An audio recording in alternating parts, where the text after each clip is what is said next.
আসসালামু আলাইকুম বন্ধুরা, সবাই কেমন আছেন? কাজ চলতেছে আজকে হেভি, হালকা গরমও লাগতেছে। শীতকাল কিন্তু কাজের কারণে গরম লাগতেছে। তো কী খবর টবর সবাই বলবেন।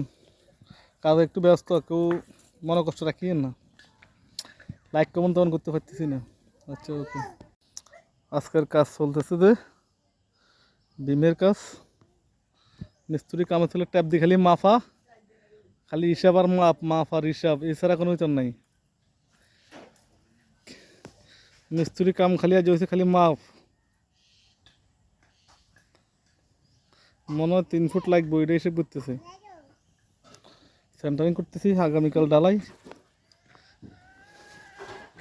মোটামুটি সেন্টারিং হয়ে গেছে। একটা শেষ দিয়ে আরেকটা ধরছি, এটাও মোটামুটি কমপ্লিট হইবার হতে। এই হলো সিস্টেম। দেখা যাক কতটুকু পারি, 7.5 ক্লিয়ার করতে পারে কিনা। সময় তো এখনো আছে, ইনশাল্লাহ। যুদ্ধ চলা লাগবে। 30 না 32? তো হইলে মারি দেন। আর কিলো তো ভিতরে লাগে তো কিন্তু